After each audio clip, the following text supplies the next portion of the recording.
if I were a rich man.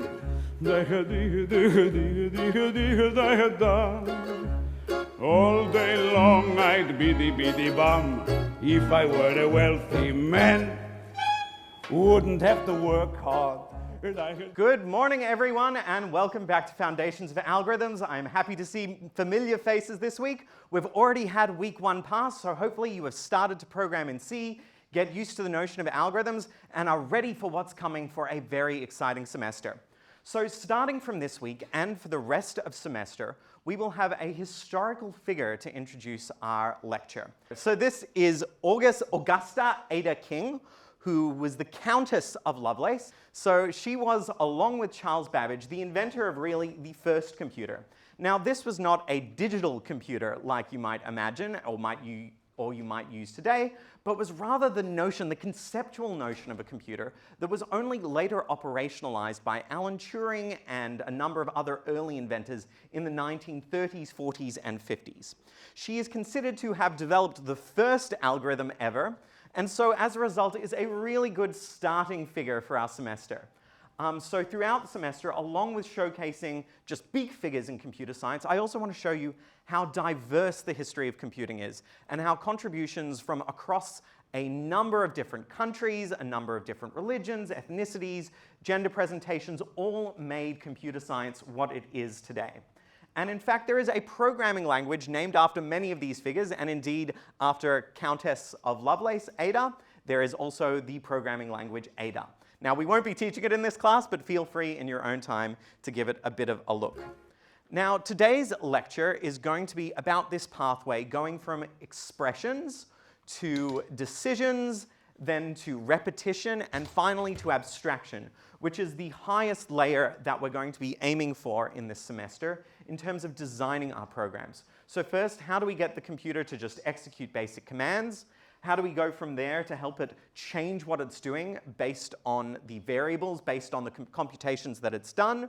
How do we then take a step back and get it to perform those over and over, and finally convert those into something that we can conceptualize more easily, a procedure or a function or an algorithm? Operator, operator! So the first thing we're going to talk about is some leftovers from last class about how operators and expressions work, really the raw substrate of computation that we need. Now, we're going to have a number of operators in C that we're going to look at, and just like in high school mathematics, these are going to be evaluated by C when you put them in a single expression in a given order. And the order that they're going to be evaluated in is in order of precedence or precedence, starting from the highest precedence operators down to the lowest precedence operators. So you can see at the very top of the list there, we have our post-increment and pre-increment operators, and what these do is they take a variable and either increment it by 1 or decrement it by 1. And if you see that in the expression, that's the thing that's going to happen first. Then we have a little lower down some of the more familiar ones: addition, subtraction, division, multiplication, comparison. And then we have some ones that look a little funny that you probably haven't seen before. So there's the double ampersand, the and symbol twice, and that is going to be a logical and. And then we have the 2 vertical bars, and that's a logical or. And these operators are actually going to function a little bit more interesting, particularly the double bar, that or operator. The way OR is going to work is it's going to do something we call short-circuiting. So let's say you have 2 variables, A and B, and they can be set to either true or false in this example. And if I say, is A or B true? Well, if one of them is true and you look at it first, then you don't even need to bother looking at the second one, because you know if the first one is true, the whole expression is true, because we've said, is A true or B true? And if one of them is true, then that whole thing is true. So what C is going to do is it's actually going to only run the first one it sees from left to right in that order to first check. And if it's true, it's not even going to bother evaluating the second one. And this is a bit of a trap, because you might think, oh, it runs both sides, it checks if that's true, it checks if that's true, and then if at least one of them is true, the whole thing returns true. That's not correct. What it's actually going to do is it's going to go from left to right, checking, is that first one true? If it's true, I'm not even going to bother looking at that second. So keep an eye out for that when you start to write expressions. This can be a way of saving the computer a bit of work and doing some cool programming tricks, but it can also be a trap if you're actually expecting it to run that second one and relying on it in some way. So we do have a number of exercises for you to play around with this order of operations and to try and get a feel for how this will work. And I will say this is a perfect kind of mid-semester or exam question. I'm not promising I'm going to include it, but it is historically a really good source for them because it's something that you can learn quite easily. You don't need to be an expert in programming to kind of figure out how to follow these rules. And it also starts to give you a sense of how to follow the same logical procedures that a computer would. Now, one of the operators that we will use in this class a fair bit, but that may be a bit more unfamiliar, is this modulo operator, represented by the percentage sign. So just like the star symbol looks a bit different from the mathematical times that you might write that looks like an X, the modulo operator is sometimes written in maths as the word mod, M-O-D. Now, what this is going to do is it's going to perform kind of like the division that you might have done in primary school. So let's say I do 3 divided by 2. Well, the primary school answer to that is 2 fits into 3, 1 time with 1 remainder. And what the modulo operator is going to do is it's just going to give us that remainder. So 4 mod 2, how many times does 2 fit into 4? Twice. Is there a remainder? No. So 4 mod 2 is 0. And so this is going to end up being quite important to certain areas of mathematics, of computation, in particular cryptography, which is the study of secret codes and ciphers like I talked about last week, and is also going to be important for us to understand this wrapping behavior that happens when integers get very large. So we also do have a number of exercises to get you a little more familiar with the modulo operator. Now, there are some traps when it comes to expressions in C. The left to right order doesn't apply generally. It does apply to that short circuit thing with the OR operation that I was talking about, but it doesn't apply if you have operators of equal precedence on 2 sides of an expression. So if you have A plus B plus C plus D, you don't know that it's going to add A to B first or whether it's going to add C to D first. In fact, the program we talked about last week, the compiler that converts your written C code into machine code, is going to try and figure out the most efficient order for what's happening inside the details of the computer. And that's not always going to be left to right. So please do keep an eye out for that. And in fact, there's another question that we could ask. We could give you an expression and say, which of these expressions will be evaluated first? And that might be a nasty trick question, where the answer might be, we actually don't know. It's up to the compiler. Another way of saying that in the document that lays out how the C language works is the words undefined behavior. And this means it's not up to the specification to tell the computer how it should do this.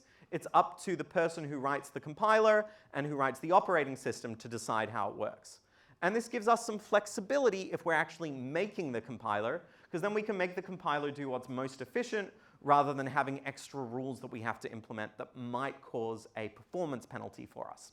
We'll come across undefined behavior in a number of places, and one of the big traps of writing in a programming language like C is there are lots of places where it's possible to write some code that runs, but is actually an example of undefined behavior. And when there's undefined behavior, the specification says the computer can do whatever it likes, which includes changing the value of certain variables behind the scenes. And if you start to rely on those, then you end up in deep trouble because your program will behave weirdly and you might not know why. Now, of course, in the real world, our operating system writers and our compiler writers and our hardware designers try and do something logical, but 2 different hardware designers might choose a different logical thing to do. So one might say, oh, let's do from left to right because that's going to be most intuitive to the user, and the other one might say, in fact, I'm going to pick which ones seem to be fastest on mine. And both of those are logical approaches, but they're different. So there is another thing to watch out for, this example of undefined behavior. And one more note that I want to talk about while we're still on the subject of expressions and types. C has a whole lot of different types, and in particular, for our decimal point types, there are going to be 2 that you'll come across. In the book, it might still be using floats, but for the most part, we want to use doubles. Doubles are doubly as precise as floats under most situations because they have double the number of bits, double the number of switches to represent the digits. And so for most of the calculations that you ever do, I would recommend doubles unless you really know what you're doing and have a good reason to use floats. Like you're on a device that has very little memory and you need to use it very efficiently, or you're trying to reduce the size of something really, really big to make it fit into something small.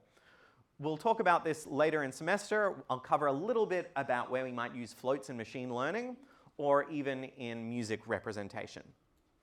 So that's it for expressions. Because you all are expected to have some programming experience, at this point I'll say I haven't taught you enough of the C language myself to actually get you going, but given your programming experience prior and the structured exercises and the tutorials, there's probably enough for you to learn on your own. And that's one more note here, is that what we're going to be doing in class is not me giving you skills. I can't give you skills. Skills are something that you develop by practice and hard work. What I'm trying to do here is give you A, a little bit of inspiration, and also B, try and give you some intuitions for tricky things you might encounter, so that when you do go and do that skill development yourself, you're a little more equipped for that point, so that it makes your learning process easier.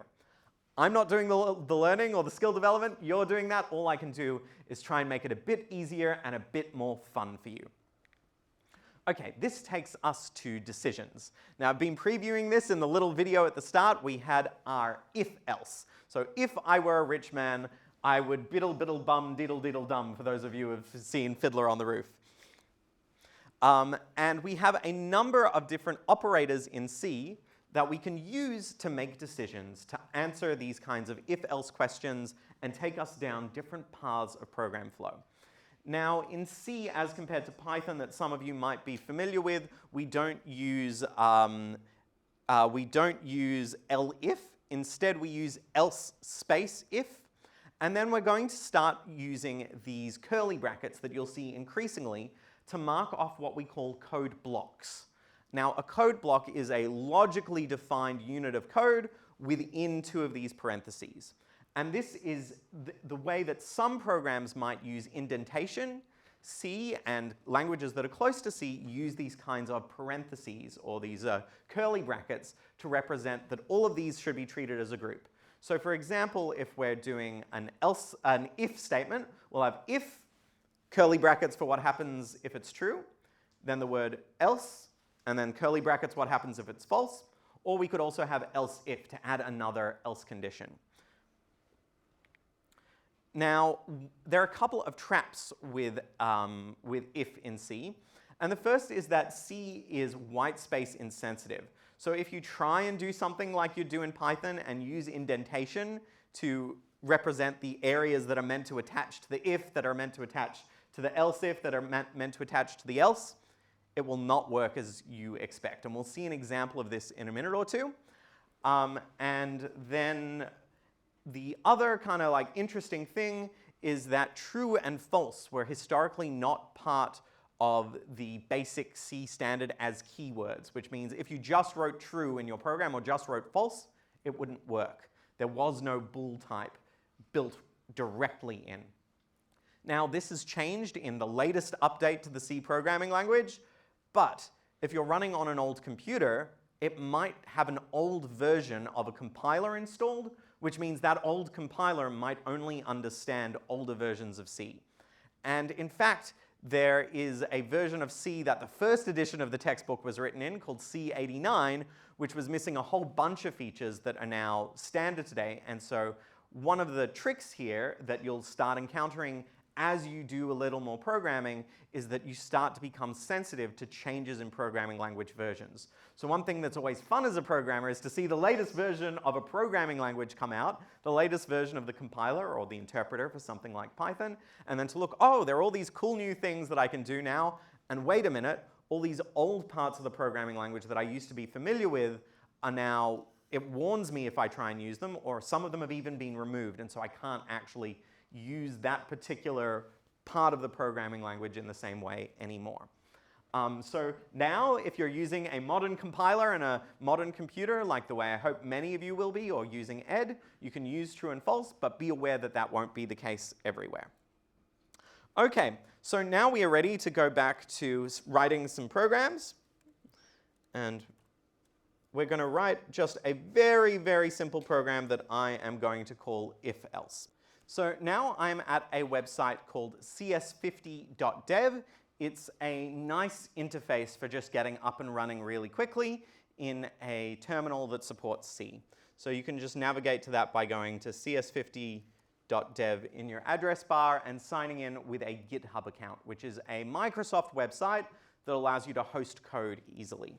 And we'll talk maybe a little bit more about that later in semester, and for those of you in the more comfortable tutorials, you'll cover Git in a bit more depth.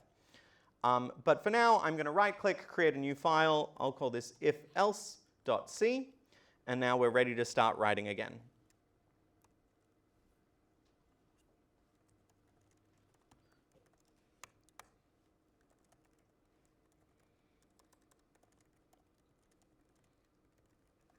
So I'm starting with the kind of mystery code that we need to get our program running.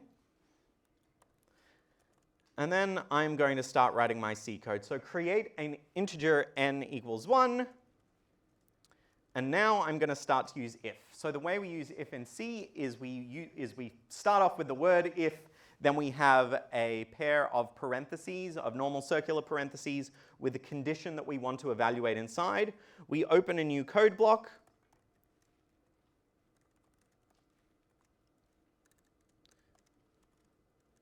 Then I'm creating a new line, remember that /n. And don't forget the semicolon. And now I close off the code block, and now I can do, it's complaining that I am low on disk space. Now we can have our else if condition.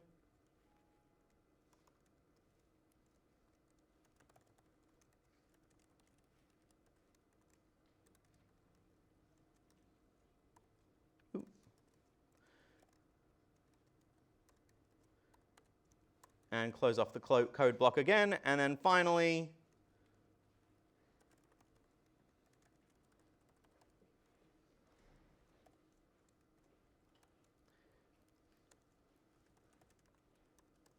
and my program is complete. So now let's go ahead and compile it.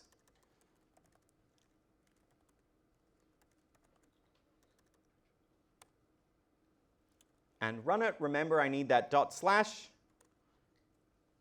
N is swol because n is 1. Now let's try if n is negative. It was negative. And then, as you might guess, it was 0. So if-else seems to work roughly as we'd anticipate. Now I'm going to show you one other programming trap that you might make this semester, which would probably make you cry. And I mean that quite seriously. I've seen many students cry about this one. And we're going to do it just as a one-off. Fortunately, I'm now a more resilient person, so I'm hopefully not going to break into tears here.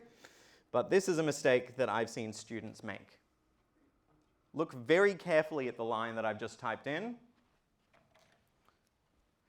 Okay, Devansh is smiling. Now let's wait for my microphone to turn on this morning. Blah, blah, blah. There we go. Okay, Devansh, what have I done? You're going to wipe your code with this because the compiler is going to write the machine code to a file called if-else.c in the same directory, which is going to, I think, automatically replace your code file, if I'm correct. So let's look very carefully. Yeah, Devansh is right. What I've done here is I've told the compiler, compile the file called if-else.c and take what you've generated and put it in a file called if-else.c. Now, if-else.c is the place where I've written all my nice C code. And so if it generates something new, if it generates the machine code and puts it in if-else.c, then the code that I've written is no longer there. So let's see what happens. Oh no, there goes my code. And if you do this to your assignment and have not backed up things appropriately, your assignment is gone. So that is a lesson about using backups, and later we'll talk about something called version control, which allows you to go back to prior versions. Now, thankfully, because I had this code editor open while I was making this terrible mistake, I can just go in here and press Control Z. But that is not always going to be the case. If I did not have my code editor open and had then compiled it, there would be no Control Z to go back to, and my beautiful code would be gone. So be very, very careful around that, and hopefully we won't have tears this semester.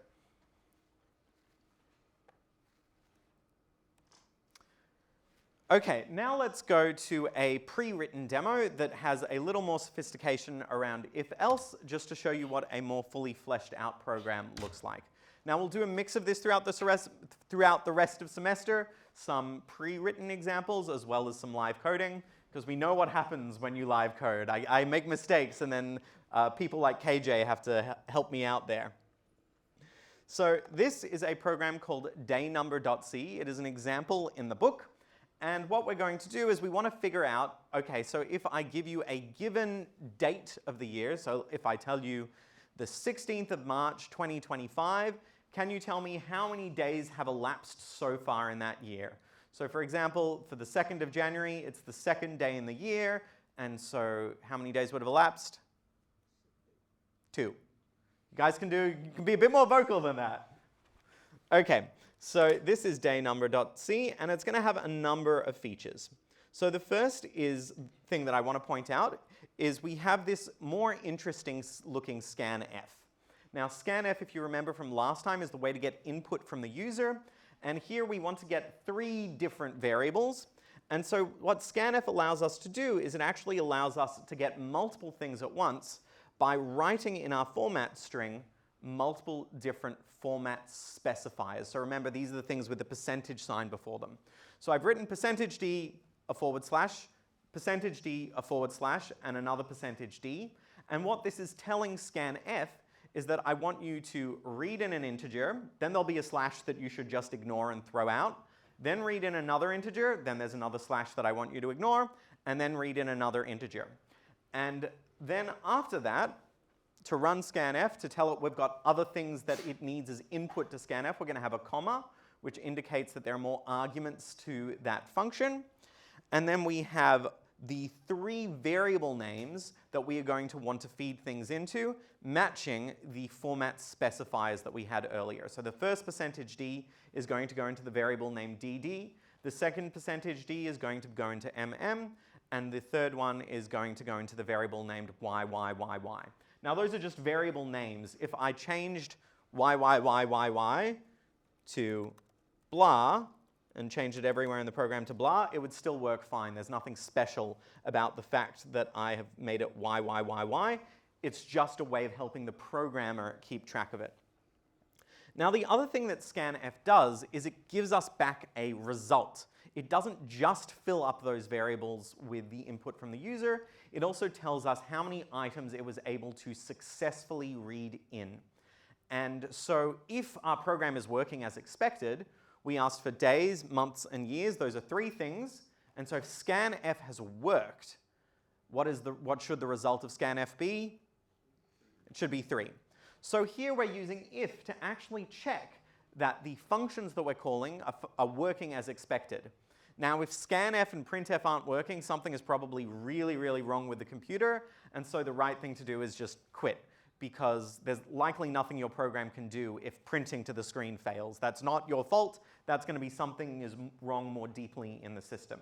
And so you'll see that's exactly what we're doing here. So first we're checking if scanf has successfully read in 3 things. If it hasn't, it's the user's fault or the system's fault, so invalid input. And then we're running a function called exit, which does what it says on the tin. But you'll notice here we're using something in all caps. All caps in C is a convention. It's something that people have agreed on as a norm. It's not a hard and fast rule, like you could use a normal variable in there. But this means that this is a variable that we really don't expect anyone to change. You should not be modifying the value of exit failure. But what actually is exit failure? Well, it turns out that in C, we typically encode true and false with either a 0 or any value other than 0 So if we look behind the scenes for what actually is the value of exit failure, it's probably set 0, and in this case, the other thing is you'll notice that I didn't actually define exit failure anywhere here, nor did I write the function exit. These are part of what we call a library, and we'll talk more about libraries soon, but it is a place elsewhere on the computer that comes bundled typically with the programming language, or you can bring in ones from outside, that provides additional functionality that's not part of the language itself, but are just useful things that someone else has written that you can bring into your program. So in this case, both the variable or the constant exit failure and the exit function are included in a library called stdlib.h, or that's the name of the file that brings in the library at least, which is short for standard library. It's a whole bunch of basic functionality that your C program is likely going to use. Okay, so beyond that, now we've seen probably the major programming features that we need to understand it. And from now, what we have to do is just go through the logic a little bit. So let's see what we've got. The first thing we have is this rather tricky to parse expression. So length of February equals 28 plus something weird going on there. Now, Vicky, you've been looking bright this morning. Let's give you a microphone. Can you make a guess at what's happening in that weird little block of code that I've highlighted over there? So it is satisfies condition. That means we do have 29 days in February. And when do we have 29 days in February? Do you know what that's called? I forgot how to say that word. A leap year. And so Vicky is right. This is a complex condition for a leap year. Now, some of you may be less interested in how we figure out if there is a leap year, but the condition is as follows. So first, we check if the year is divisible by 4. So there's a leap year every 4 years, but there are some exceptions to it. It is a leap year every 4 years, but it is not a leap year if the year is divisible by 100 or if the year is divisible by 400. So we're using the modulo operator here to check this divisibility property, because if, like, for example, 4 is divisible by 2, so there's no remainder when you divide it. So if a leap year does not happen on the 100th year, except every 400 years, there's an exception to that rule that if it's the 100th year. So this is why the condition looks a little complicated. So let's say the year is 92. So in this case, 92, the year is divisible by 4. For the second one, the year is not divisible by 100. So that's true, because we were asking, is it not divisible by 100? Good catch. And then, now Vicky, will this run? No. It won't run, because for an OR, if the left-hand side is true, it doesn't bother evaluating the right-hand side. Okay, now let's try another example. So let me revert all of that. Now let's imagine it's the year 100.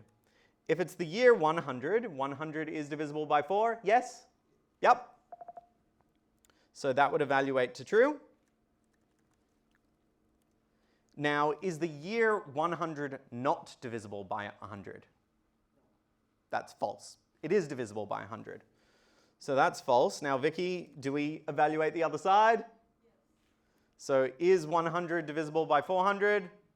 No. So that's false. And now let's look at our overall thing. So we have true and false or false. Is false or false true? No, so this would still be false. And is true and false true? No, so this whole thing is going to evaluate to false. Now, that looks a little weird because you can't do 28 plus false. So what's really happening in the background here is when C evaluates these conditions, it doesn't actually write true or false. Remember what I said before, in that in C, 0 is typically true and 1 is false. Okay, so given that the whole thing was false, this is all actually going to be replaced with a 0. And so 28 plus 0, that means we're not in a leap year, all good. Okay, now let's do the other version where we are indeed in a leap year. Now let's set the year to 400. Okay, is 400 divisible by 4? Yes, so should I replace that with a 1 or a 0? A 1. Okay, is 400 not divisible by 100? So what should I write in there? 0. And is 400 divisible by 400?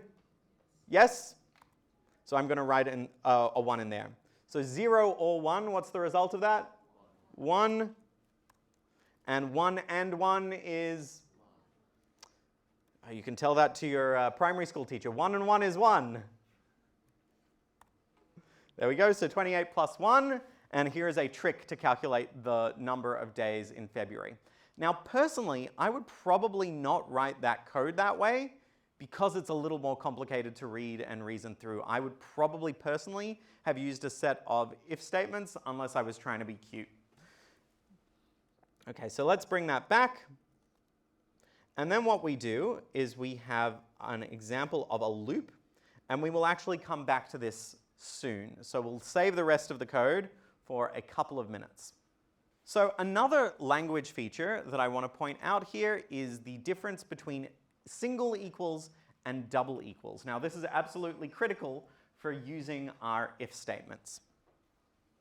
If we take a look back at day num, we'll see in here when I'm doing comparisons, I'm actually using 2 equal signs and not 1 equal sign. Does anyone know why this is or can give a good explanation? Okay, you guys have already spoken. KJ, I've heard from you a lot. Let's give it to this guy here. My name's Sham. Sham? Awesome. 2 equal signs is for comparison.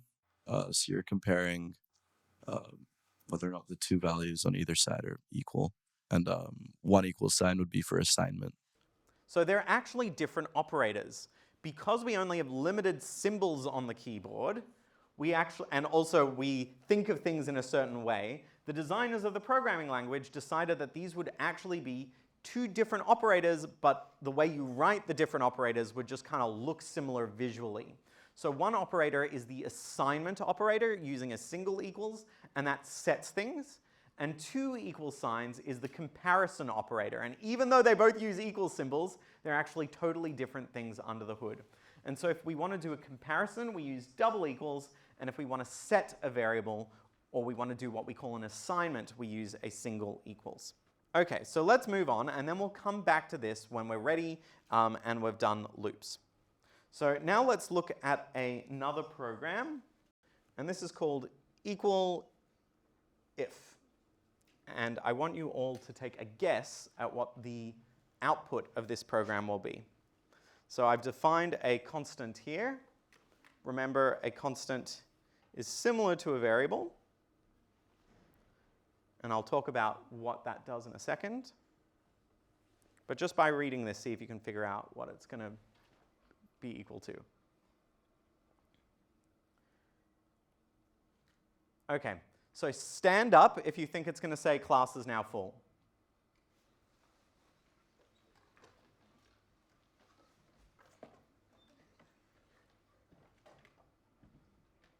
Okay, we have a small group. Okay, sit down. Stand up if you think it's going to say more students can be accepted. We have 1 person standing. Okay, let's give it a run and actually find out. Enter class size. Class is now full. That's kind of funny. Okay, let's try 1 student. Class is now full. Okay, let's try 30. Class is now full. 60.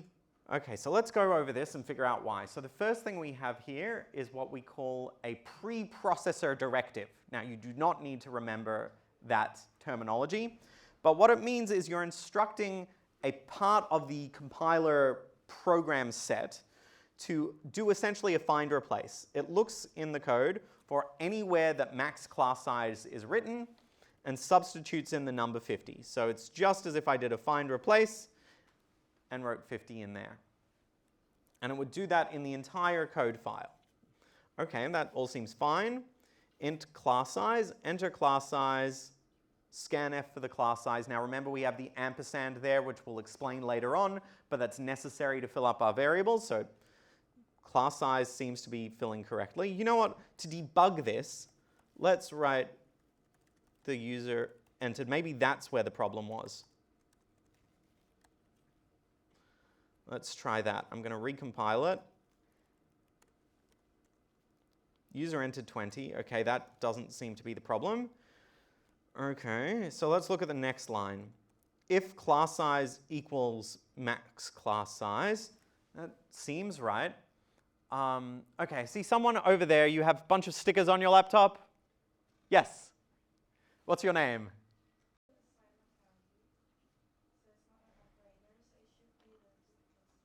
Yeah, it should have been the two equal signs. So what is happening here is instead of checking if class size is equal to max class size, instead what it's doing is it is just setting class size to be the max class size. Now, what C actually does when you set something to another is it does produce a result. Just like our comparisons, our ands and our ors produced a result, produced a 0 or 1, this is going to produce a result as well.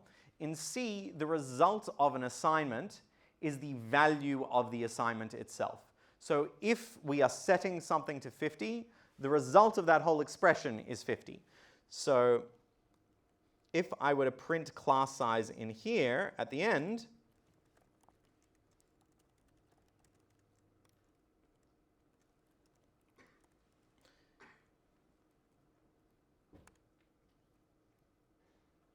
oh, I'm missing class size. There we go. And you note, if I was actually reading the warnings that the compiler was putting out, it would have told me about this error that I was doing. So using the result of an assignment as a condition without parentheses. Now, what that actually means is that's saying that, oh, we're not sure if you intended to use that number 50 as 50, or you intended to put in a double equal sign and we're trying to do a comparison. The compiler doesn't know because it is valid to use the result of the assignment. Sometimes you'll want to do that, and we'll see examples of where we want to do that. But here, it gives two suggestions. It says either put parentheses around to indicate that you were actually trying to do it that way, or switch it to a double equal sign because that is also possibly what you wanted to do. So for now, let's switch it to a double equal sign and recompile. Thank you, Roma. Enter class size 30, more students can be accepted. Enter class size 50, class is now full. Now, let me enter 60 and see what happens. When I enter 60, it says more students can be accepted. Marsha, what am I doing wrong now? Like the exception is only for like when it's 50, or else not should be like an else if for when the class size is more than 50. Yeah, so this is checking to see if I am at exactly 50 rather than over 50. So I probably need to do something there to make the program a little more robust overall. So even while I fixed the bug, I haven't actually fixed the logical error with the program here. So we're not going to fix it because that's enough for now, but we'll look at some other potential traps that you might run into. Okay, here is another one, and I'm going to give you all a minute to figure out what this program will do.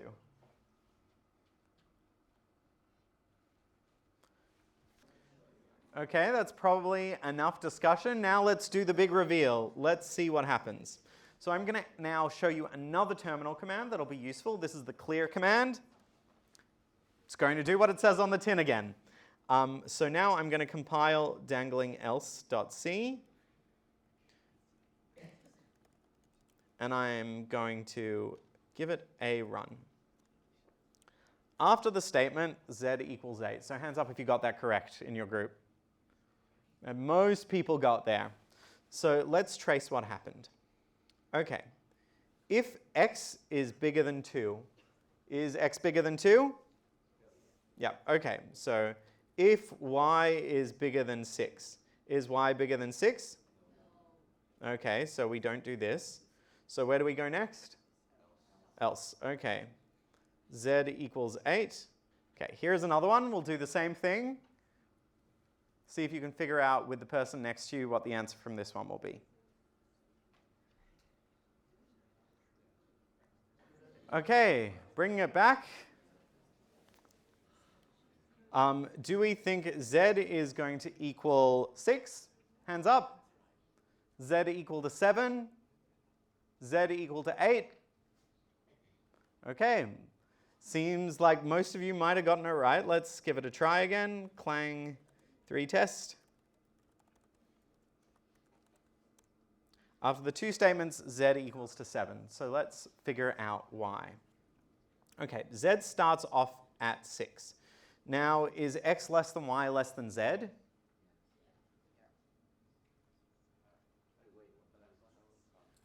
That's not how C works. Okay, Devansh wants to say something.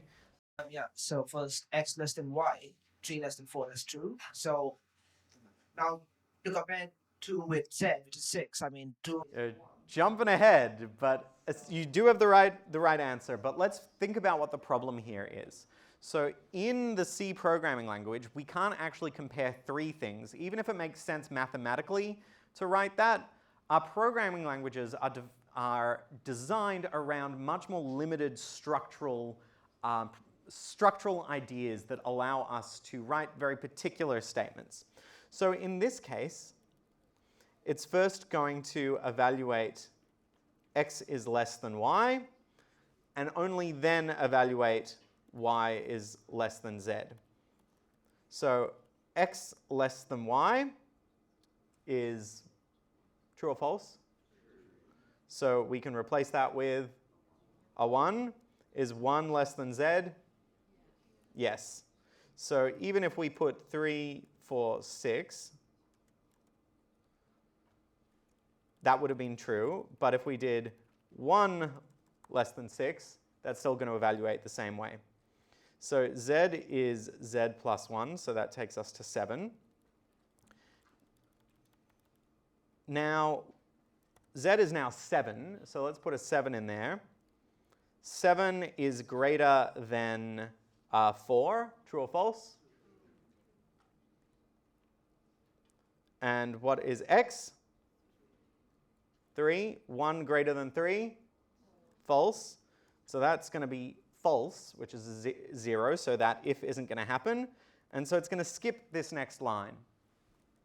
Now you'll notice one other thing that is poor programming in here is we also haven't used our code block indicators, curly braces. It was Caitlin, right? Caitlin is like, yes, I knew that. That was bad. So what a good programmer would have done is written it this way to also make it clearer. And in fact, we'll talk in a couple minutes about a really, really bad programming bug that happened because someone forgot their curly braces. So as much as this was valid C, it still wasn't necessarily good C because it's really unclear what this program did, as evidenced by the discussion that we all had. So this line ran, Z got to 7, but we never ran Z equals Z plus 2 because you can't do multiple operations written the way you expect to do it mathematically and still have it work. So don't write C code like this, but it's a good example of kinds of like the traps that confusing the design of the programming language with other notations can actually get you into. Our next little topic, our mini topic inside this discussion about expressions and operations and decisions, now that we're on decisions, is talking about casting. Now, casting is just a way for us to convert variables of one type into another type. Now, there are a lot of dangers here in that C does some types of casting fairly automatically, and other types of casting will either throw an error or just can't be done without you writing code manually yourself. So you have to be very, very careful, because just assuming that the programming language allows you to convert freely between types just because you can logically do it in your head doesn't necessarily work. So to cast a variable explicitly, generally what you do is you would open up a set of parentheses, put the type that you want it converted to inside the parentheses, and put that next to the name of the variable that you want to use. So here is a mini quiz again. Now this one we're just going to do in our heads, where we have four different variable casts going on here, or four different variable types. And let's try and figure out what happens, what the C compiler will do in each of these instances. So I'm going to write this up on the computer, and I want each of you to either write down or at least in your head take a guess at what each of these different prints would produce. Okay, let's try these one at a time. So this is the file casting.c, and I'm going to compile it. And Roma, if I forget to compile in any of these examples, you're going to catch me, right? Oh. Okay, so let's run this first one. I get 0. 3 divided by 2 is 0. Does anyone have an idea why? So because 3 and 2 are integers, and 3 divided by 2, it results in a float. It has a decimal point, so therefore, I guess C can't recognize that C can't divide integers if it doesn't result in it. So you got the first part right. If we look carefully, we defined both L and M as integers, and integer division doesn't support floating point numbers. You can't do like 3 divided by 2 equals 1.5. In fact, what C is going to do is it's going to truncate the result and throw off the end. But, and we'll see how it does that in a minute, what that actually means. But it produces an integer divided by an integer produces another integer. And what I have asked it to print is a float. So I have a type mismatch between the type of thing I'm asking it to print and the format specifier that I've used here. So what I should have written, if I wanted this to produce anything sensible at all, is %d. So I will compile it again, and now it gives me 1. So what it actually did is it did the computation, got 1.5, but it can't represent the 0.5 in an integer, and so the way that it does integer division is it just throws out everything after the decimal point. Now, why did it produce a 0 when I had it as an F? We'll learn more about that later in semester, but essentially it comes down to the pattern behind the scenes inside the computer's memory that it's producing. That means that when you accidentally mess up in that way, you see some of the zeros in the computer's memory. Now let me put it back to a %f for a second. And you'll see now when I compile it, the compiler is actually giving me a warning, which I hid from you to be a little fast. And it says, format specifies type double, but the argument has type int. So there the compiler is actually warning us that I've made this mistake. OK, let's try the next one. Now I'm going to write the word float there. Let's see what it does. Now it produces 1.5 as expected. But this is actually a little strange because we just said integer division results in that throwing away that 0.5. So how did just writing the word float change this? So what we've done here, thanks KJ, what we've done here is actually an explicit cast. So what the compiler is actually going to do is it's now going to be aware that we want a float, and so it's going to convert L to a float before this all happens. And so this is going to be the equivalent to me having written 3.0 divided by 2. And this is one of the instances where the programming language is a bit smarter, and so it will do when you have a mixed float and an integer in one of these operations, it will actually produce a float out the other end. And so if we were to compile this just as written, we still get the 1.5 there. OK, that's looking good. Now let's try it if I put the float on the other side of the division operator. That's still going to work. And now let's see what happens now. And I get that 0 back again. And you'll notice there is another kind of weird thing going on here. M2 is set to 2.0, but it's still actually an integer. So if I were to print just M2 and print it that way, M2 is still the integer 2, and what happens if I try print it as a float even though it's not? It gives me a warning, and it gives me 0. So that was an error as well on my part. If I wanted that to be actually a float, I should have written float or double. Remember, double is my doubly as accurate float that we're really going to try and use. So if I were to write it this way, we'd all be fine. But just writing a decimal point next to an integer does not convert it into a float, and that's kind of the trick there. One other thing that we forgot about with our casting is the idea of implicit casting. So we talked about explicit casting here, which was when I did float L on M, but we can also do implicit casting, which just means that the compiler automatically does that conversion. So this is the name for what I was doing before when I had a float divided by an integer. The compiler recognizes that what I want is float division, so it's going to implicitly cast the integer to a float, and I don't have to write the word float, but it's still actually doing that casting under the hood. Okay, we're now ready to talk about how to deal with repetition in C. Now, because, again, all of you have programmed before, we don't need to belabor a lot of the points here, but we have a number of different ways of doing loops and repetition in C. The most common of these that you'll probably encounter are the for loop and the while loop. The while loop is going to run continuously until a condition is false, and the for loop is going to be this multi-step process that allows us to perform set something up, perform a check, run some code, make a change, and then run the check again and do that over and over and over. And we'll talk about that more in a second. And loops here are going to be important because they allow us to do things iteratively, to do things over and over without having to write the code out for each time we want the thing done. So let's go back to that for loop that has this multi-stage process and actually go through each of the steps here. So the syntax for the for loop is going to be this interesting kind of looking compound statement. We have the word for, a space, and then the open normal circular parentheses. And then we have three different things, each separated by a semicolon. So three things, but there are only two semicolons, because you only need two semicolons to separate all three. The first thing is called the initialization.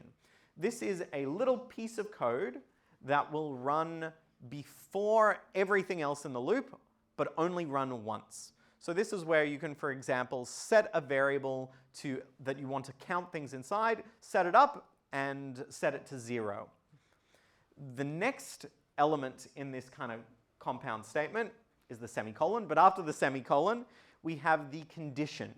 And the condition is the thing that is going to be checked each time that the loop runs, including before the very, very first time. So initialization runs, that's number one. Number two, the condition is going to get checked. If the condition evaluates to true, number three, we're going to go inside the loop body. Number four, this is when the third part of that compound statement comes in. And this is the updation step is what I've called it over here. And this allows us to change something so that eventually the loop will terminate. If we didn't have anything there and we weren't impacting the condition at all, then the loop would just run infinitely. So what the updation step is hopefully going to do is it'll make some change so that we slowly approach the condition being, so we slowly approach the condition evaluating to false so that we can actually exit the loop eventually. And if you follow this flowchart, you'll see, okay, run the initialization once, run the check, do the loop body, do the update, check the condition again. If the condition is still true, run the loop body again, run the update again, check the condition. If the condition is still true, run the loop body again, run the update, check the condition again. Oh, the condition is finally false, exit the loop. And then finally, once we've exited the loop, control flow, which is a fancy way of saying where the program is up to and what it's doing, just returns to whatever was outside the loop. Now, that is all a little heady, but hopefully you've seen some kind of version of this before, so we won't spend too much time going over it, and you can go over it on your own, figuring out how to actually get this working. So I have two more interesting pieces of writing for loops in C that you might want to know about, two other keywords that the C language naturally supports, and these are continue and break. Now these should be used sparingly and intelligently so that people can still follow what your code is doing, but they are quite powerful and quite useful. So continue allows you to partway through a loop say, okay, we've actually done enough of the statements inside the loop body. I don't want to run the rest of the statements. Instead, I want to jump straight to that updation step. You want to skip whatever the rest of the code is. Whenever I equals to 3, you can add another if statement inside your for loop, and the for loop is going to print 1, 2, is it going to print 0? Yeah, 0, 1, 2. It's not going to print 3 because when we get to 3, we've told it skip that print and just go back to the updation step. 4, will it print 5? It won't print 5 because the guard will evaluate it to false and then exit. So continue allows us to skip one of the iterations or skip part of the iteration from wherever the continue is onwards.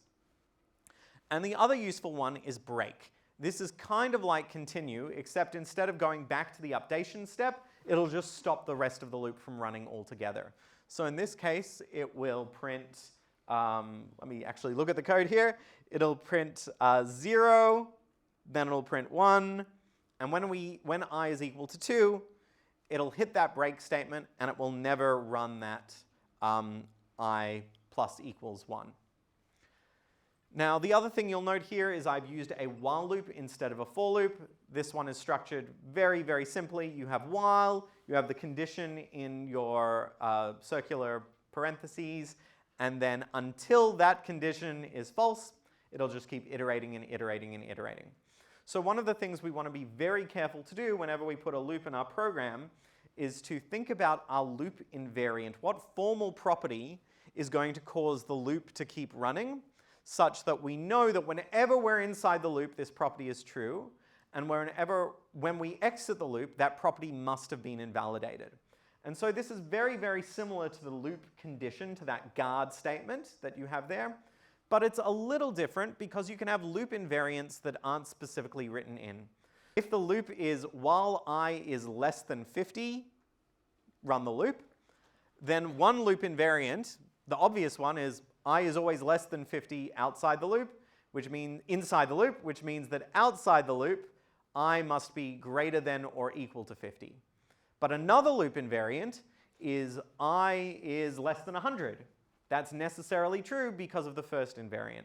Now that might seem stupid because why not just say the one with 50 instead of the one with 100?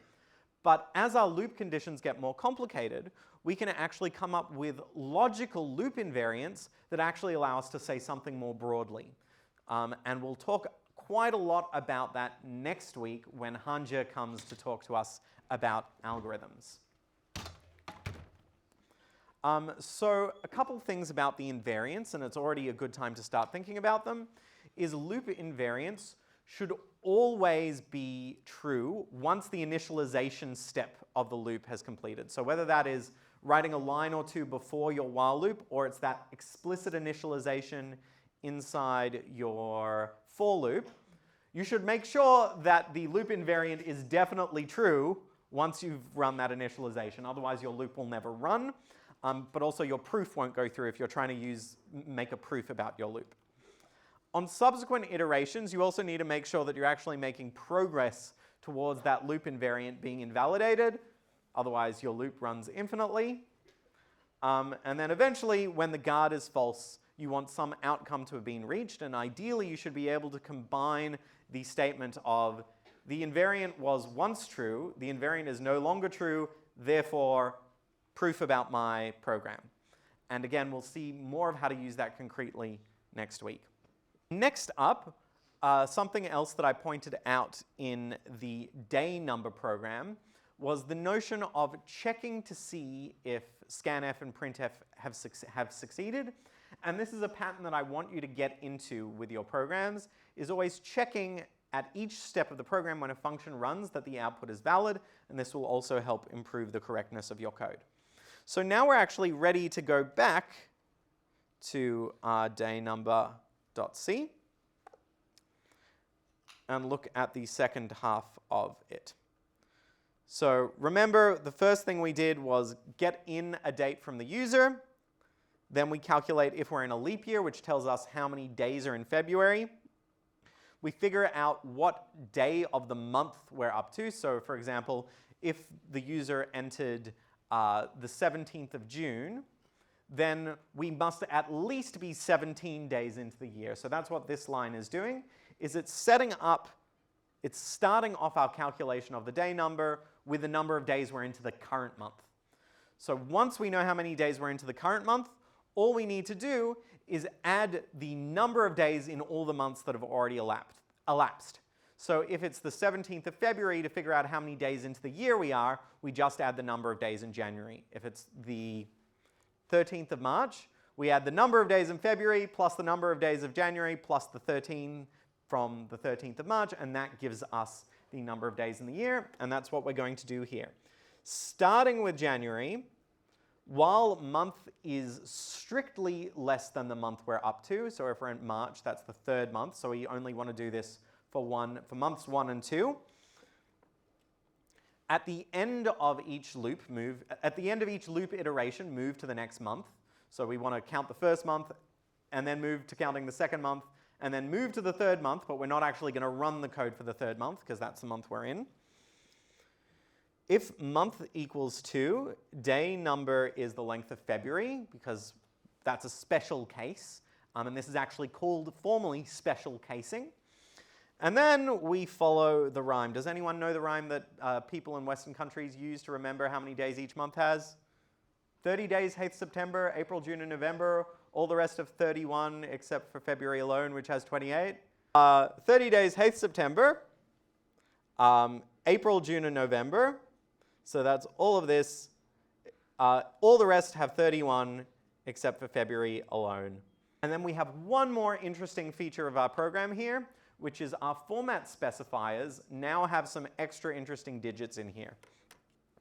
So what I'm doing is I'm not only saying what I want to be printed, but also how I want it to be printed. And if you actually look at the man page, at the manual for printf, you'll see that there are lots of details about how to get the output into the format you want.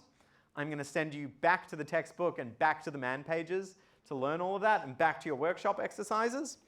But what we're going to do here is, for these ones, we're going to say we want 2 digits for each of these. And if it is a 1-digit number, like if it's a 7, add a 0 out the front. So that is 2 digits with a 0 out the front for day and month, or 4 digits for the year with a 0 out. That's kind of funny. All our years right now are 4 digits. You're going to be asking for an interesting year if it only has 1 or 2 digits. But let's give this a try.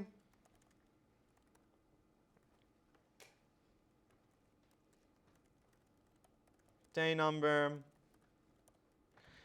And we are the 13th of the 3rd, 2026. We are at day number 72 of the year. So about checking the return values of the library functions. Now remember, I got very briefly kind of my words mixed up before talking about true and false values in C versus the ones that get returned from the functions. Now, we can actually go and look up in the manual for either the C language what it does, or for all these functions what they do. And so if we look at the C library manual, so this is the manual for all the functions in C, it gives us the following information. Most library functions return a special value to indicate that they've failed. The special value is typically -1, a null pointer, which we don't know about yet, or a constant value such as EOF that is defined for that purpose. Now, this says not just one thing. It says they could do one of multiple things. So to figure out what value is going to represent failure and what value is going to represent success, we're actually going to need to go to the man page for that individual function. So again, you can Google that, you can Stack Overflow it, you can go to the man pages, or you could ask ChatGPT, knowing that your LLM might give you the wrong answer. Although on this kind of thing, they should actually be pretty good. So before you go ahead and say, well, I'm just going to check if it's 0 or check if it's 1, and you're using a library function to determine truth or success or failure, make sure you've checked the man pages beforehand. We're going to repeat this program many times throughout the semester in various different forms. But now what we're going to do is we're going to put these pieces together and actually try reading in numbers in a loop to try and perform our first semi-interesting computation. Now all we want to do here is we want to figure out the maximum value that the user has entered. And this is where I want you to start. This is where we're not just learning syntax, but we're starting to do logical operations. So this is often the first point at which students start to encounter a little bit of difficulty. So if you're struggling at this point, either come and speak to me or speak to one of the tutors, or put in some work to make sure that you can get past this sort of example. So here we have our regular pattern. Enter values, Control D to end, and so that indicates pressing Control and D simultaneously on your keyboard. And what that is going to do is it's going to send a special signal to the terminal, to the shell, to the program that's running your program, to say there is no more input coming. And scanf actually knows how to deal with that in order to return -1. So remember how I said scanf can fail if the user hasn't put in input correctly? Scanf can also return, scanf can also not return the number of values that you requested if the user has actually pressed that key combination. So in this case, it asks for you to enter something, because if you enter nothing and press Control D immediately, then the program can't do anything. At that point, it can assume that at least one thing has been read in if it's still at this point of the program. And then we also know that when you've only entered in one thing so far, the maximum out of all the things you've entered is that one thing that you've entered so far. So this is all just some basic setup logic. And then we have a while loop. Continuously read in things, and as long as scanf is reporting that it's actually read in one thing, then keep going. When scanf is reporting that it hasn't read in a thing, that's either because scanf has failed or because the user has pressed Control D and there's no more input coming. So then each time, check if the thing the user has just entered in is bigger than the maximum one you've seen so far. If it is bigger than the maximum one you've seen so far, update your maximum to be the one you just read in, and then increment the number of values that you've seen in total. So clang read loop 1.c, and this puts together some of the pieces of what we've done so far in a semi-useful way. So 56, 38, and now I'm going to hit Control D on my computer. 8 values read, the maximum value was 235. So with that, let's take a break until 10:35, and I will see you all in a couple of minutes.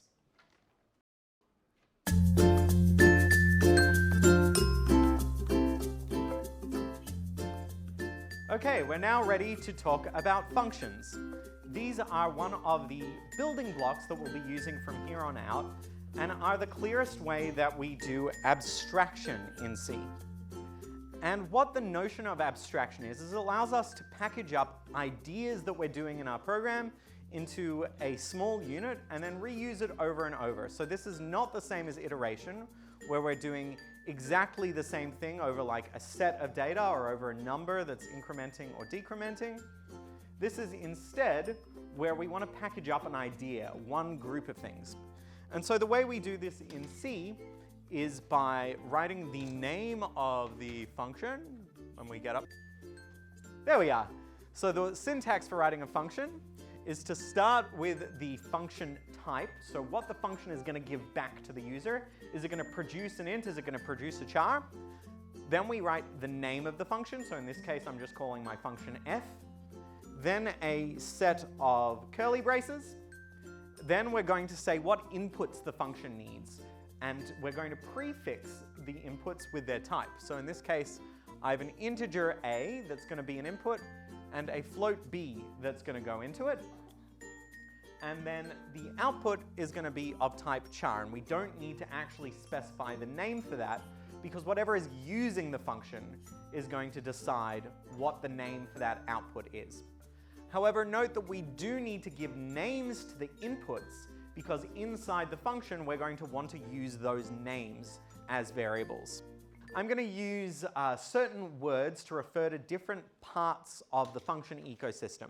So the first is caller and callee. So if everything in C is run inside some function, the main function of your program is called main. That is the function that the compiler automatically sets up to run whenever your program loads. So you saw at the start, I had that of every program I've written so far, I've had that int main at the start. That is declaring for the compiler that this is where the main function is and where all the code for that main function is. So if the main function then goes and runs printf, we say that the main function is the caller of the printf function. And we use this word call to mean it's the one that runs it, or it's the one that sent out a request to that function. This means that the printf function would respectively be the callee. Callee. That sounded funny, I don't know why. Functions are going to terminate, they're going to stop running in two instances, or three. Either when they crash or something goes terribly wrong and the program just dies. But other than that, there is a keyword in C called return, and when a function reaches a line that starts with return, it's going to end. And not only will it end, but return can also have the name of a variable after the word return. And in that case, that is going to be the output of that function, whatever you wrote after the return keyword. The other way that a function can terminate is just if it gets the last line of code, and even if there's no return statement there, the function will just end, and then it's the equivalent of returning nothing. When the function terminates, the program is going to go back to the place where that function was called. So just like we've been seeing so far, if our main function runs printf, somewhere else in the computer, printf is going to run, and when it runs, our program is just going to keep resuming from where it called printf, just with the result of printf now having actually occurred. One key point here is that if you have variables inside a function that you have created, if they are variables that are local to that function, that means you haven't set them up in a special way to exist outside. So by default, all the variables in that function are going to be destroyed entirely, and you can't use them elsewhere. However, you might confuse yourself if you've used the same name for a variable both inside and outside the function. The names of a variable are specific to that function itself. So if I have a variable inside a function called add, that is a, and inside my main function, I also have a variable called a, they're not the same variable just because they're using the same name. Each function gets to its own set of names for variables, and so even though the add function may have ended and a has been destroyed, there is still an a that exists somewhere in your program because main has a different a that it's using. They're not related, it's just confusing because you've chosen the same name for two different things.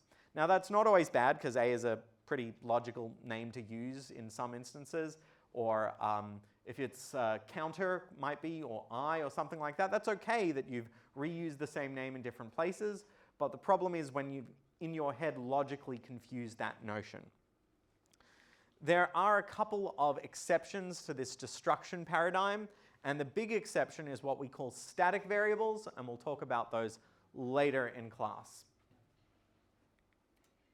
So as I said, the caller is going to receive the value returned by the function, but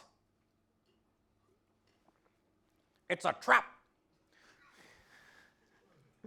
So functions can not just be willy-nilly called just because you've written them somewhere in your program. Instead, the part of your program that calls the function needs to know the function exists. And in some programming languages, this is handled for you more automatically. In C, what you have to do is you either have to order your functions specially so that if you're going to use a function, it appears in your code before the place in which it's actually used, or you can use what's called a function prototype. So remember how we talked about that line at the very top of the function which specifies its outputs and its inputs and the function's name? if you have just that line terminated by a semicolon up the top of your code, that essentially gives warning to the compiler and to all the functions that come later that, hey, this is a function that exists. Later in the compilation process, the compiler is going to look for the matching function to that function prototype and is going to link it up so that it actually still works. We can also use functions that other people have made. In fact, we've already done that. We've had stdio.h and stdlib.h, and these are library functions that are part of the C standard library. And these are a set of functions that exist without a main. So this means if you tried to run the library, it wouldn't run because there's no main. And C programs, the C compiler always looks for the main to tell the program where to start running. But there's still snippets of code that are useful, and you can bring them into your program using those headers. And a header is just a type of file that it's really C code, but we put a .h on the end to indicate that all that's inside it is a bunch of declarations. So like a bunch of function prototypes, remember those lines that define a function, and maybe some of those constants. And what we're going to ask our compiler to do is, if we've included a header file, we're going to tell our compiler, find the code that matches those function prototypes and link it back up to the main program. So what is inside the C standard library? It's a whole lot of really key and useful functions that it's really hard to write a helpful or an effective C program without. That's going to include everything from printing things, reading things in, managing computers' memory, dealing with strings, opening and closing files, doing maths, generating random numbers. All of those different things are going to be inside the C standard library. So often before writing some code yourself, it's helpful to look up, oh, is this something that is already in the C standard library, where someone has done a much better job than even I probably would of writing the code so that you can reuse it. Now, I've mentioned this word twice already. I've said to link the functions back to the rest of your program. And technically, when we run our compiler, we're actually running a whole series of mini programs that each do different things. And one of these is called the linker. And the linker's job is to look for all the names of the functions that are being used and make sure that they're actually matched up to the bit of code that the compiler has generated for that function. And when we run our compiler, sometimes we're actually going to want to provide instructions for the linker to say, hey, I actually need you to link this library for me explicitly. And so the one that we'll use as an example today is the math library. And the way you give an instruction, a simple instruction to the linker, is with adding a flag to like Clang or to GCC -L, and then without a space, the name of the library, and then you don't add the word lib typically. So remember, we had like stdlib, stdio. In that case, if we were trying to link that, we'd just do -L, no space, std. But because that's the standard library, that always pretty much comes pre-linked using some special stuff that's happening inside the hood. And so for some libraries, you're going to need to actually include the -L flag. Now, one thing that's interesting here is that I think many modern compilers no longer actually require you to use the -L flag to get the math functions in, even though when I first designed these slides, the compiler that I was using did require it. So we're actually going to run a bit of an experiment here and see if the compiler requires us to use the -L flag or doesn't. So here you'll notice that I have included at the top math.8. So the first thing I want to do is to point out these lines that we've already been using already. Now we're using this keyword with a pound symbol out the front, include, and we used another one earlier, pound define or hash define is sometimes how people say it. And this again is a preprocessor directive. So just like our compiler has really a linker inside of it, it also has another program called a preprocessor inside it. And the preprocessor's job is to look for these special lines that start with the pound symbol and do something before it even starts actually dealing with the code substantively.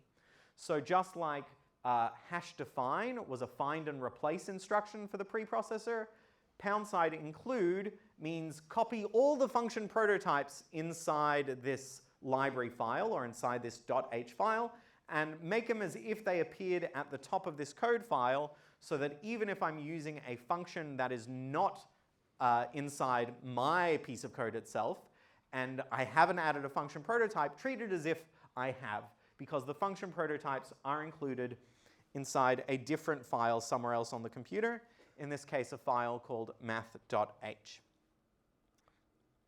And then, if I know what functions are inside that math.h, I can just go ahead and use them.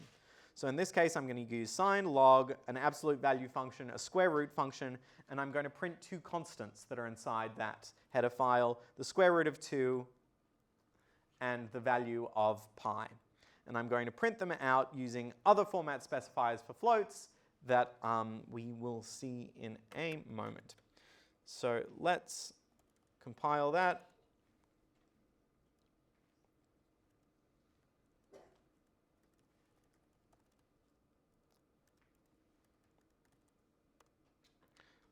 Enter a value for x. What do we want to take the sign of?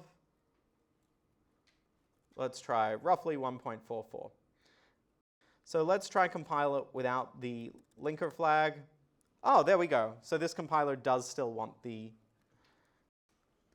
Now let's try and use our functions to start doing some more interesting things. So here we have what are called triangular numbers. And if you look, the pattern is fairly clear. So we start with 1, and then after we've started with 1, the next triangular number is generated by adding a layer of 2, and then a layer of 3, and then a layer of 4, and then a layer of 5, and a layer of 6. But instead of drawing it out like this, we can draw it in a way which actually shows abstraction, which shows that there is a repeated process happening.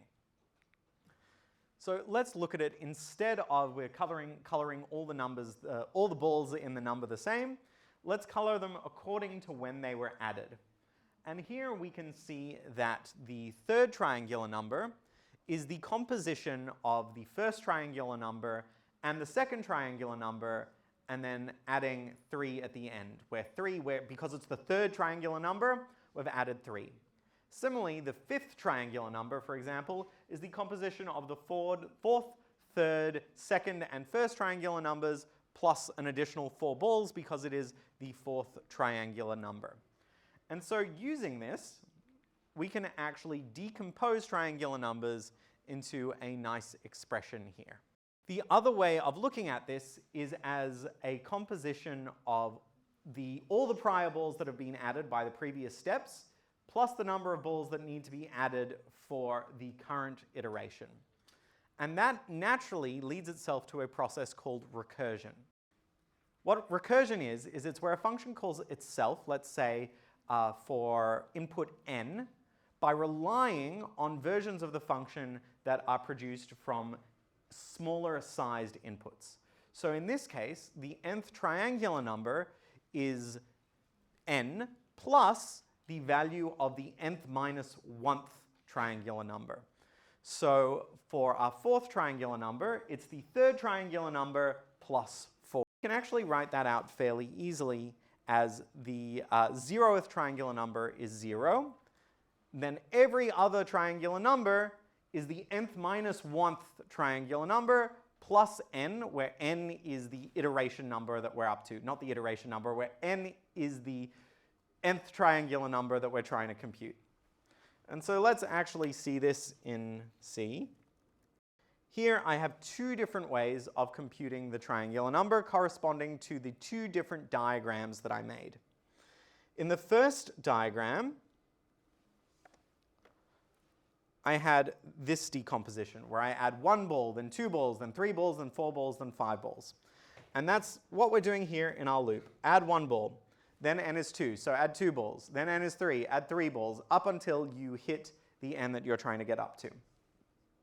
But I also have the recursive version. Here I have the recursive one where I have defined the 0th triangular number, which is a special case, and then defined all the other triangular numbers as being the composition of n, which is the iteration, which is the nth triangular number that we want, plus the prior triangular number. And you'll notice that this is recursion because the function is calling the function. Trec is the name of our recursive triangular number function, and it is calling trec. But there is a big thing to point out here. Trec is calling trec, but with a smaller n. If this was n itself, this program would infinite loop, because you're running the same thing over and over and over and over again without change, and your program will actually end up crashing. What we actually want is every time trec calls trec itself, it's calling a smaller version of trec. And we know that when trec gets to trec of 0, it's just going to stop. And so trec of 0 will come back, and then trec of 1 will come back because trec of 1 relied on trec of 0, but that's all it needed. And then trec of 2 was relying on trec of 1 to finish, but then it can finish, and then 3, and then 4, up until we've done what we wanted. So let's look at that in our picture again. So trec of 6 relied on trec of 5, relied on trec of 4, relied on trec of 3, relied on trec of 2, relied on trec of 1, which relied on trec of 0 in my code. But here let's just assume we've defined trec of 1 to be the special case of 1. So when trec of 1 has its answer, it passes that back to trec of 2. And we can see that on our figure over here. Trec of 1 is now that red thing that's being passed back, and so we just add 2 to that. Now when trec of 2 is done, it can pass that back to trec of 3, and then we just add the 3 at the bottom. When trec of 3 is done, we do it for 4, etc., all the way until we get that back. And you can see both methods produce the same result. And in fact, every recursive function can be written as an iterative function, and every iterative function can be written in a recursive way. Now, I will say that most of the time, the recursive one is somewhat nicer to read, but it's also not as speedy to run for reasons that we'll discuss much later on, or perhaps even in later years. Now, if that was confusing, here's one more way of visualizing what was happening inside the code. So trec of 3, let's do trec of 3. Trec of 3 essentially asks the computer to return 3 plus trec of 2. So we add to the set of functions currently running another function. We add trec of 2 there. Now, trec of 2 is still running, and it asks for trec of 1. It calls trec of 1. So we add trec of 1. And trec of 1 calls 1 plus trec of 0. And then so we add trec of 0. But trec of 0 didn't have this recursive call inside itself. It just had, no matter what, for trec of 0, just return 0. And so now that 0 can be passed back to here as the answer. So that's 0 plus 1. 0 plus 1 is 1. So now trec of 1 can finish. So now trec of 2 gets that 1 from trec of 1. So we get 2 plus 1 is 3. That's done. And so that can go back here. So that's 3 plus 3, 6. And we started with trec of 3, so we're now done. Okay, we've learned a little bit about recursion, which means we're now ready for a fun adventure that'll take us through to most of the rest of the way through this lecture. 'Tis said that in the great temple at Benares, beneath the dome which marks the center of the world, fixed into a slab of brass, there are 3 diamond needles, each a cubit high, and as thick as the body of a bee. On one of these needles, at the beginning of the ages, God placed 64 discs of pure gold, the largest resting on the brass slab, and the others decreasing in size to the top. That is the Tower of Brahma. Night and day, the priests take turns transferring the discs from needle to needle, without deviating from the fixed and immutable laws imposed by Brahma. The priest may move only 1 disc at a time, and he must place this disc only on a free needle or on top of a larger disc.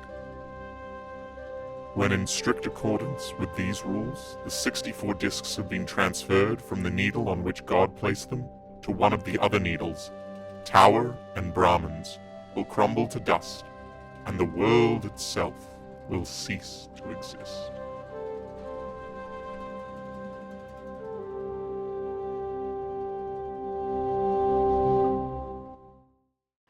And our task is going to be, just like in the video, to move all our rings from here to here, but at no point can you have a larger disk on top of a smaller disk. So for example, that would be invalid. So Tom, you're going to, with the help, you can start by yourself, but if you forget, we're going to get the audience to give you some suggestions of what moves to do. So you want to move all the disks from here to here. One disk at a time. Accidentally moved them to the middle. So, first off. One.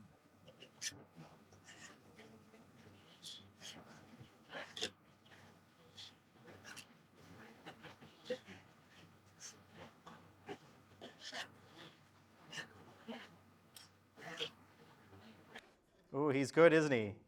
Yeah, the issue is I've done it. I've moved them to the middle instead of to the end. No.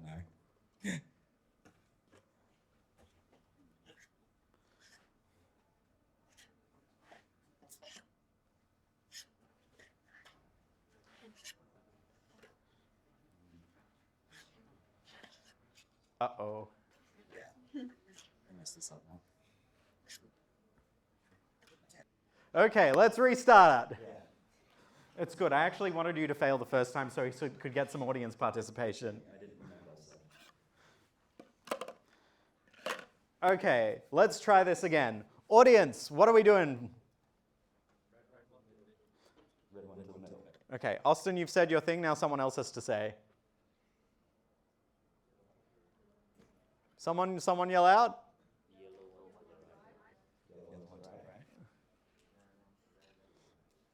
Okay, whoever said last time can't speak now. Someone new. Red one to the right. Red one to the right. Okay.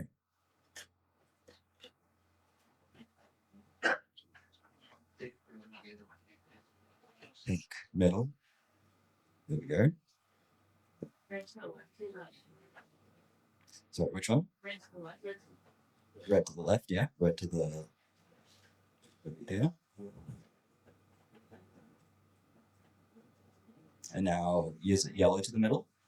Yeah, easy.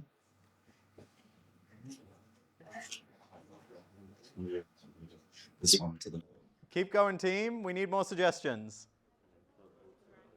all the way over.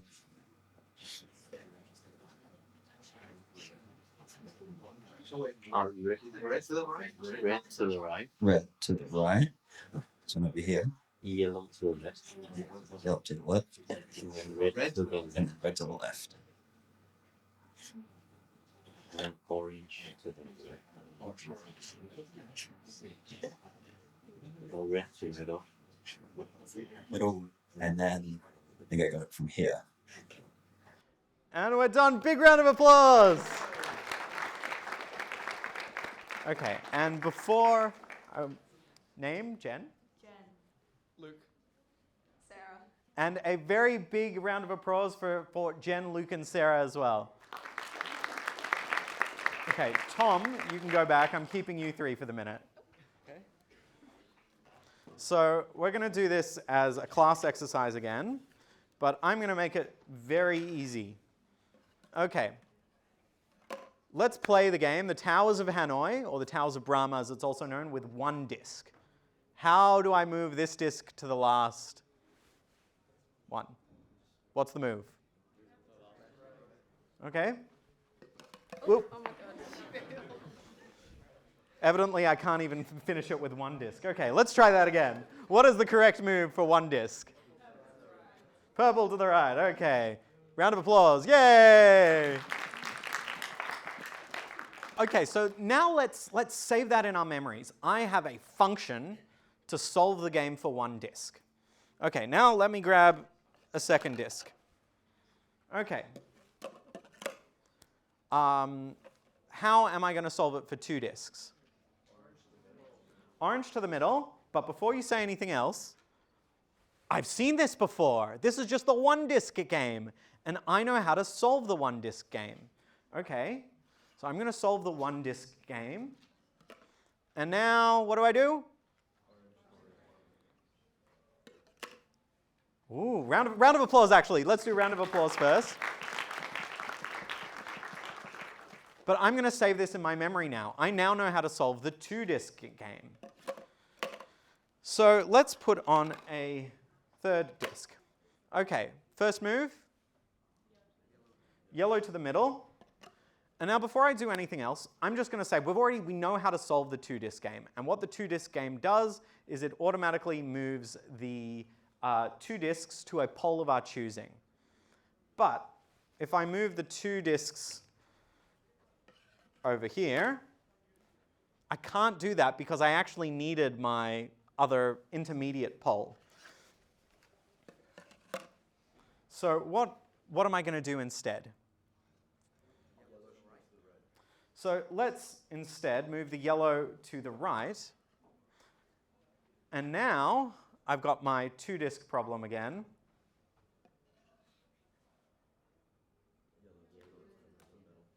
Yellow to the middle.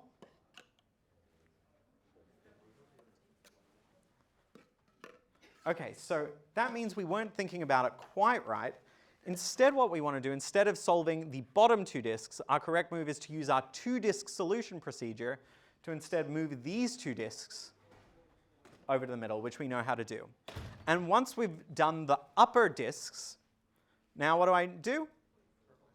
Purple to the right, and now I just run the 2-disc procedure again.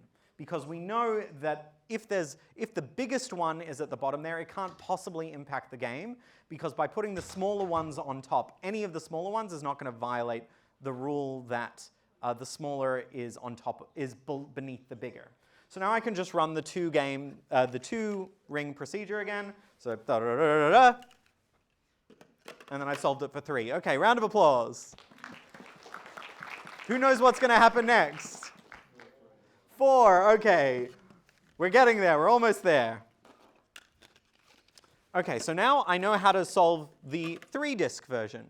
So let's solve the 3-disc version. Just going to do that. And now what do I do? Purple to the right. And what game do I play? 3-disc version. 3-disc version. Round of applause. Okay, that's enough. We've done a lot of applause this time. But we do need one more for our wonderful volunteers. Thank you very much. You have all solved the Towers of Brahma at a uni level after hopefully solving it at a primary school level at some time in your very checkered pasts. But this lends itself to a really beautiful demonstration of what we were just talking about pedagogically in class. We were talking about recursion, and the idea of recursion is, well, in order to solve the bigger problem, first solve the smaller problems. So to solve the 4-ring problem, we need to solve the 3-ring problem. To solve the 3-ring problem, we need to solve the 2-ring problem. Solve the 2-ring problem, we need to solve the 1-ring problem. And on top of having solved that smaller problem, all we needed to do was, what is that one extra step that we need? So putting our pieces together was, in order to solve the Towers of Brahma for n rings, first move the top rings to an auxiliary pole, to an intermediate pole, then move the bottom ring, the largest one, over to its final position, and then once more solve the game for all the smaller rings onto the final pole. And we can do that process at smaller and smaller levels. But you say, well, how did you know how to move all the rings except the last one? Well, we know how to move all the rings except the last one because we just do the same procedure. To move all the rings except the last one, take the top rings except for the second last one and move them onto an auxiliary pole. Then move the second largest one in the whole set and move that onto the final pole. And then move the smaller set, what's it now? Everything but the largest 2, move them there. And so in that way, we have this really nice composition property that we can do with our game. So I'm going to clean this up to give myself a little more desk space. And then we're going to look at the code that actually implements it. And it becomes much simpler to understand once you've kind of internalized that process that we were just doing. And this is the Towers of Hanoi code. And while it might look a little imposing to start, when you think about it in what we just did, okay, the process to solve the Towers of Hanoi game, the process to solve the Towers of Hanoi game is just to do this process of move all the disks, all the smaller disks, move the bottom disk, move the smaller disks again. This code is actually much simpler. So let's look at the main recursive function here, where what we have is we have a letter of the pole that it's going to be moved to. So we'd call them pole A, pole B, and pole C. And we'll call them, we'll say we have the from pole, the pole that it's being moved from, the intermediate pole, which is via, and the final pole where we want it to end up, which is to. So in order to make this function work, we need to tell it how many rings there are and where we want the rings to go to end up, where they're coming from, and which is the pole that we're going to use for those like middle steps. So here we have what we call in recursive functions the base case, which is just that version that the simplest one that we can solve. So in this case, we're doing n equals 0, but you could also set this to n equals 1 and say, well, the way to move one disk is to just move it to the final pole you want to go to. Sometimes it's going to be easier structurally to write your code in a way where the base case is 0. Sometimes it's going to be easier structurally to write it where the base case is 1. Depends on your specific scenario, and that's something to figure out. So here we have the move the smaller pile calls. So we're calling inside Hanoi, we're calling Hanoi 2 more times. The first one is move everything to the intermediate pole. And then the first call is move the slightly smaller stack to the intermediate pole. And the last call here is once you've finished moving that bottom disk, move everything from that intermediate pole to the final pole. And then this line, this is just a line that says move that largest disk. And so that is essentially all that's happening in the code. Even though it looks a little confusing and can be hard to reason through, that procedure is conceptually not that complicated. And all we're doing here is also producing some spaces on the line to make it easier to understand how deep in this level, how deep inside this stack of like, we're moving the innermost disks. No, we're moving the second innermost disk. We're moving the third innermost disks. That's just there to help print it out. Now, one more thing I'm going to do is I'm not actually going to run this specific code.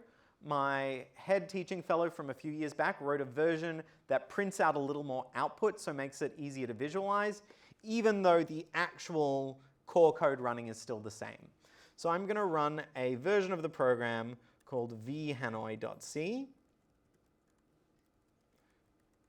And I'm going to run this for 4 disks. And the nice thing about vhanoi, as opposed to the plain Hanoi one, is it actually shows you what the stack of disks looks like. So this took a bit of extra code to make work, but the output is more or less the same. So this is how we start off, where the disks are labeled in order from largest to smallest, where the disks are labeled where a larger number indicates a larger disk. So 4th is the largest disk. So largest disk, second largest disk, third largest disk, smallest disk. So move a disk from A to B, moves that number 1 off to the second stack, move a disk from A to C, so it's moving that second one off there, etc., etc. And if you follow this through, you can see that it's doing the same process that we just did. So I'd encourage you to run the code and kind of step through it. But even more so, if you draw out or even buy one of these for $10 off Amazon to kind of help step through it, it will make it easier to understand.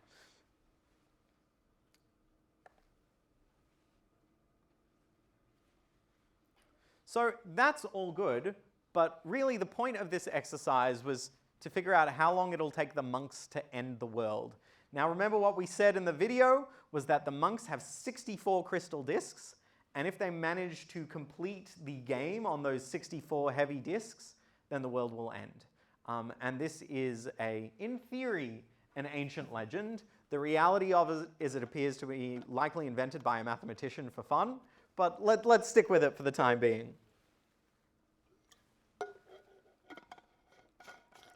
So what we want to do is figure out how many steps it'll take, how many different disk moves we'll need in order to solve the puzzle for 64 disks. And then on top of that, just add in a reasonable assumption about how long it'd take a monk to move a disk, which that's not something you learn in algorithms class. First thing we can do is we can write out an expression that represents how many moves we think this will take. And this is just an expression that you can create by thinking about the steps that it takes to solve the puzzle. So that there are only 3 steps. Step 1 is solve the simpler version of the puzzle onto the intermediate pole, move 1 disk, solve the smaller version of the intermediate puzzle. If t of n is the time it takes to solve the puzzle for n disks, n minus 1 is the amount of time it takes to solve the puzzle for n minus 1 disks, we're going to have to do twice the n minus 1 steps, plus 1 step just to move that largest disk.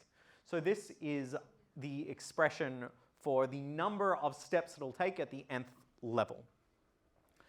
This is called a recurrence relationship. It's a mathematical expression which doesn't actually seem easily solvable on its own until we remember that we actually know the answer to t of 1. What's t of 1? How many steps does it take to solve the game for 1 disk? It takes 1. And so this allows us to use a number of mathematical techniques. In this case, we're going to use back substitution and then just evaluate some series in order to actually evaluate that expression into a concrete number or an expression that doesn't involve t of n minus 1 so that we can actually solve that. So don't worry too hard about this derivation. You'll probably see more of the recurrence relations in second year. I'm not planning on including any of these in your assessment, but maths is healthy. So we're going to do a little bit of maths. There will be some proofs on your mid-semester test and on your final. They won't be of this type. So let's take 2 of t n minus 1 plus 1. That's our expression. What is it for n minus 1? So let's just, instead of writing it out for n, let's write it out for n minus 1. So if we write the same thing, we'd get t of n minus 1 equals 2t n minus 1 minus 1, still plus 1. That plus 1 is just that, move that bottom disk for that one. And we could keep doing this. We could do this for t of n minus 2 and t of n minus 3, etc. And we get this pattern of expressions. So let's write it out as follows. Let's write it out for t of n minus 1, for t of n minus 2. And what we can actually do is we see that we have our expression on line 2 for t of n minus 1. Inside of it has t of n minus 2. But we know what t of n minus 2 is because we've written that out on line 3. So let's cross out line 3 and write that expression inside of line 2. I've just literally copied the right-hand side of line 3 and substituted that in there. But now we can do the same thing for line 1. Line 1 had t of n minus 1, and I've written out what that is on line 2. So let me copy that into the expression. And so line 1 is t of n equals 2 to the 3 n minus 3 plus 2 to the 2 plus 2 plus 1. Starting to get a pattern here. Can people see the pattern? This is after we've substituted in minus 2 and minus 1. But now what happens if I want to substitute in minus 3 or minus 4 or minus 5? So that's just what I said. This gives us a pattern which is 2 to the k n minus k plus 2 to the k minus 1 plus 2 to the k minus 2 plus 2 to the k minus 3 plus 2 to the k minus 4. But at some point, we know that we're going to get back to t of 1, which is just 1. So we can't do this infinitely, because at some point, k minus 1 minus 2 minus 3, we're going to get back to 1. And at that point, we know that that should just be one step. So in this case, let's set k to be n minus 1, because we know that that's going to get us all the way back to our base case of just t of 1. And what this yields is an expression that looks like this. 2 to the n minus 1 times t of 1 plus 2 to the n minus 2 plus 2 to the n minus 3 plus 2 to the n minus 4, all the way to get to plus 2, which is 2 to the 1, plus 1. T of 1 is our base case, so let's substitute that in. And so we know how to evaluate that And this is just going to give us big O of 2 to the n minus 1, which is really big O of what? Do we care about the minus 1? No.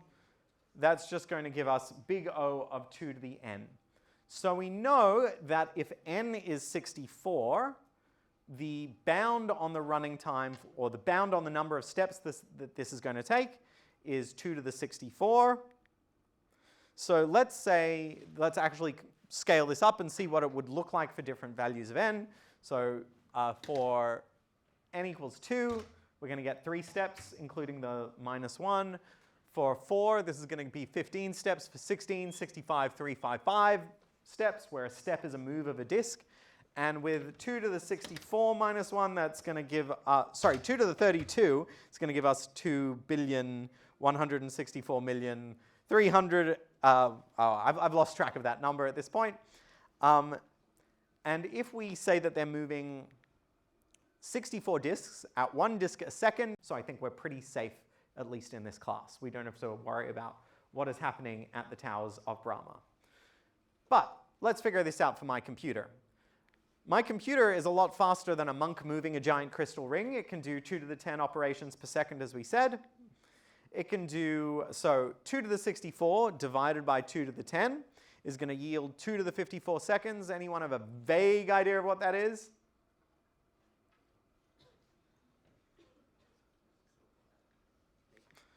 $570 million years. So we're still safe. And so with that, the monks have got their work cut out for them for a while, but the world is thankfully quite lucky here. And now we have a message from another friend of... Hello world, and hello to everyone in Foundations of Algorithms at the University of Melbourne. My name is David Malin, and I teach CS50, Harvard University's Introduction to the Intellectual Enterprises of Computer Science and the Art of Programming. We hope that you can join us for any and all of our upcoming online events. Welcome to CS50's community, and we cannot wait to see what you yourselves create. This is CS50. And this is Foundations of Algorithms. But we do have a partnership with CS50 over some things, including the CS50 Puzzle Day that's coming up, which I will send out the dates for that soon. It would be great if we have a team for Foundations of Algorithms. It's a series of fun games that we play, and there are CS50 prizes that I've got. So I've got a couple of t-shirts left and some CS50 swag. You'll see the duck on my computer, so I have some of those stickers left and some various things to give away.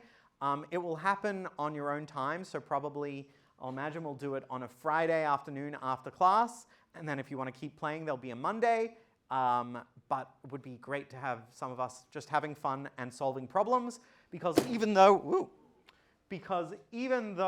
this class is about computer programming, at the end of the day, we're really here learning about problem solving, and solving problems offline is a great way to practice solving problems on the computer as well. So now we're moving to a different segment of our class where we're going back to talk a little more about how abstraction works in C and the way it hides different parts of the program from each other. When computers were first designed, if you created a variable, it would be referred to a physical location inside the computer, and as the programmer, you had to be very aware of what was at that physical location at any given time. Fortunately, we're now in a programming language that's considered to be much higher level. It means we're hiding some of the details of what's physically happening in the machine from the programmer so they don't have to worry about, oh, did I accidentally leave something in that box? And they can just think about it at the variable level rather than at the hardware level. And the way we do this is through a concept called scope, where different parts of the program will be able to access different variables and have their own set of names like we talked about before. So you can have xy in one function and you can have xy in another function, and they won't interfere with each other, and you don't have to remember which particular part of the chip on the computer's memory had that thing at the time. That's more handled automatically. That said, in comparison to a language like Python or JavaScript, C is relatively more low level, and so it does require you to keep track of more things than those languages require you to keep track of. And if you really want, it still does allow you to access those boxes that tie much more concretely to specific places in the computer's memory. And we'll get to some of that next week, and then more of that if you come and speak to me or in the advanced class, I can show you how to really get the direct references to parts of your computer's CPU. So scope is essentially about visibility. Which variables, which parts of a computer's memory are visible to which other parts of a program. And we'll look at a few different examples to see how this works. Now, in this first demo, we're going to look at something called global scope. Many of you will have seen this in another programming language before, and in C, the idea is kind of similar. A variable created at global scope will be visible to all parts of that program file, at least. We're not going to talk about what happens when you have multiple files that make up your program, but at least global scope here is going to work for any part of the program inside this file. They can see this variable, and they can modify this variable, which is also a problem because it means if you use that variable name in multiple different parts of the program, they're all going to mess with each other. So let's see how this works. Inside the main function, I'm going to set the global variable, and then inside the display function, I'm going to print the global variable.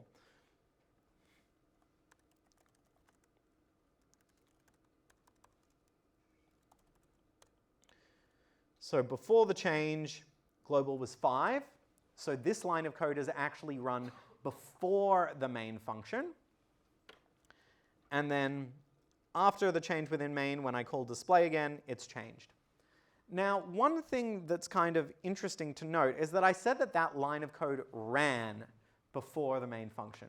But what's actually happening is the compiler is clever and it says, oh, this line of code is always going to produce the same result and needs to happen before the program even starts. So I'm just going to figure out what the value of global will be ahead of time before the program ever runs, and I'll just store that inside the computer's memory for later on the hard drive inside of the code of the program itself. So when the program is launched, inside that program's memory is already that value set. So that doesn't really actually turn into a line of machine code. What that does is it turns into a chunk preset inside the computer's memory, which is kind of cool, and we'll see more on that later. Okay, next up, we have block scope. So here I have two variables, x and y, and then I'm going to use curly brackets to create a new variable y, and then increment x and y, and then print the values outside as well. Now this is a little hard to see the entire program here, but we will give it a try. And I'm missing my -o. So x starts as 10 and y starts as 20. That makes sense. Now, inside here, I've declared a new variable y. And then I've incremented x, incremented y, and printed x and y. So I get 11 and 41. So the inner scope x can see the outer scope x. In fact, they're the same variable here. Because I haven't declared a new x here, I'm just accessing that variable that I created earlier. So the innermost code block scope can see the outer code block scope, and so it can still access that x. But inside the inner scope, I've created a new y. And so when I increment y now here, and I print it out, I get 41. But when I exit that block, when I close it off, and try and print x and y again, what's happened is that inner y was only valid inside this inner scope. And so now that that inner scope is finished, we go back to this outer scope y. And it's as if the inner scope one never existed. So even though I've used the same variable name, they're actually different variables. So that's something to be kind of careful of here. And you'll see that now I've actually gotten an error. This one wouldn't compile. So inside main, I've declared a variable x inside one scope that's one extra level deep because I've used these curly brackets. And then I've created another inside scope with curly brackets in which I'm trying to print it. But these are different inside scopes. They're not within the same set of curly brackets. And so this printf can't see that x over there. And so it gives me an error. Use of undeclared identifier x. So I have a few more demos for us today. We'll talk about one more thing conceptually, and then we'll wrap up. So take a look at this chunk of code, and I'll give you 2 minutes to figure out what it does.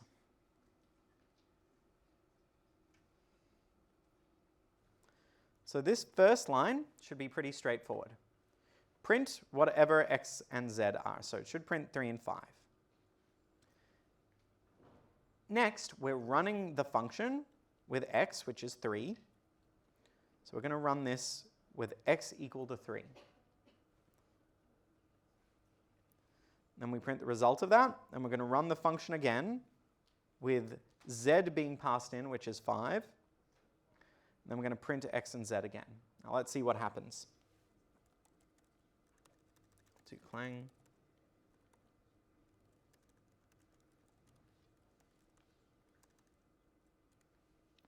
Okay, starts with 3 and 5 as expected.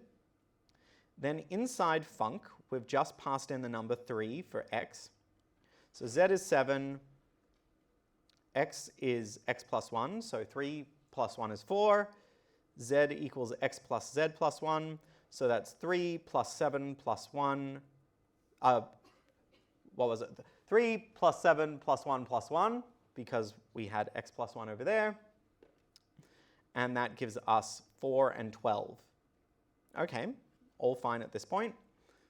Now we print f back in main function again. And remember, in main function, all the variables that were inside of here are now destroyed. So even though I have a variable called z here and I have a variable called x here, they're not the same x and z as were in this main function. The x and z in this main function, nothing's happened to them. They were just chilling. So if we look at what their values are, they're still 3 and 5.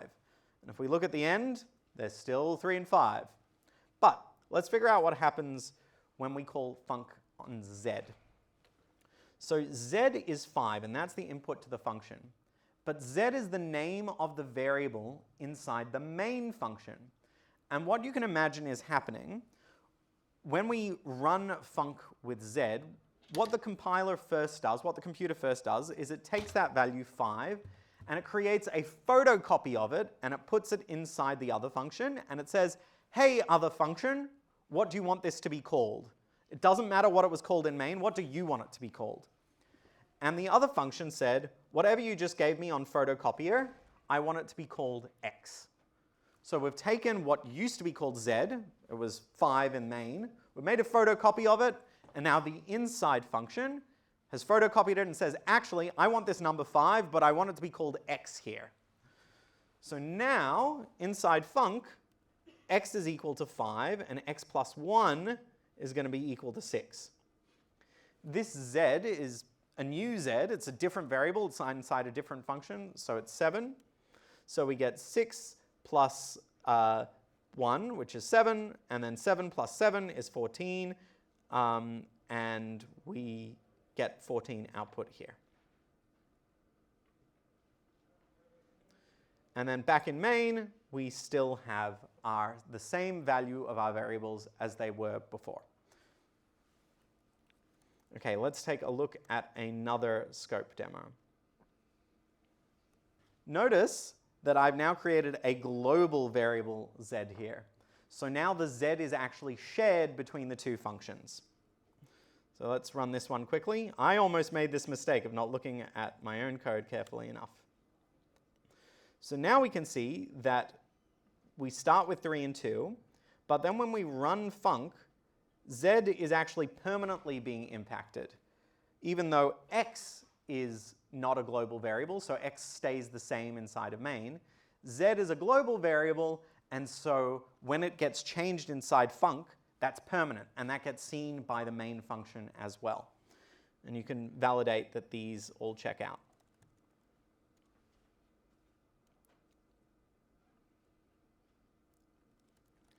Now, remember that I said that there's an exception to the rule that variables are destroyed every time? This is the exception. When you use the word static next to a variable, it means when the function ends, don't destroy this variable, keep it around at whatever its value was before, and when you run it again, don't run the rest of the line of code that sets it up in the first place. So create a variable, set it to 7 the very first time, and then the next time the function runs, whatever the value of z is, don't change it back to 7. So now if we run this,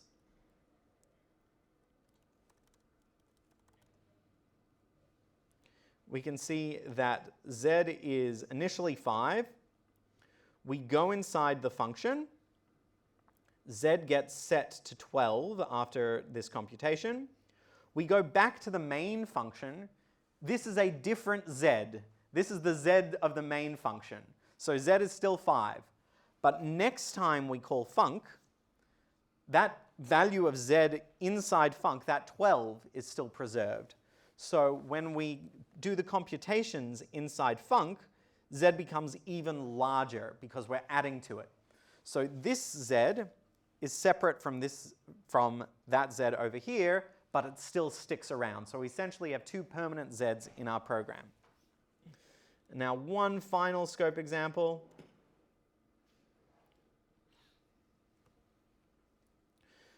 So now we have 3 global variables here. We have what we call a local variable, or a variable that's local to the function over here. And then we have x and y inside func as well. So let's run this one.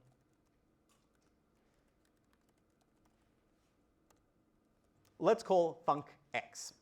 In this case, x is 6. And so what we do is we make a photocopy of that x, and we pass it into here as x. So x equals x plus 1. That is 7 afterwards. And y is whatever y is there plus 1, which is 8. All good. So we see 7, 8, and 10. Now remember, y we've just changed to 8, and it's a global variable. So when we call func y, we're making a photocopy of that 8, and inside this,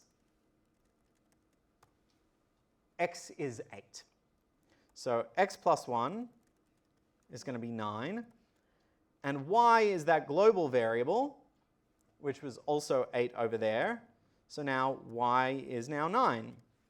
This z is not the global z. There is a second z inside my main function. So when I use z here, this is not that z being copied in, it's this z being copied in. So we actually copy this 5 into being x. Now x plus 1 is 6, and y plus 1, y equals y plus 1, so whatever y was before gets added to. Y was 9, so it is now 10. So we print 6, 10, and 10, because inside this func, we see the global z. And now finally, we get back out to main, and we print x, y, and z. So this x is the global x, this y is the global y, but this z is the local z. So we see 6, 10, and 5. Pretty tricky. I highly recommend going over that example. And the reason it was so tricky, and the reason I messed up the first time I looked at it just then, is because a local variable is shadowing the global variable. That means we have a local variable with the same name as the global variable. So where there's a more local variable or a more specific variable with the same name, it's as if the global one or the more outer one doesn't exist for that program. The program only sees the innermost one with the same name. And so that is why you should be very, very careful with variable naming. And with that, thank you very much for today. I will be here next week, but Hanja is going to be delivering her first ever lecture to all of you, so I hope you're excited for that. Thank you very much.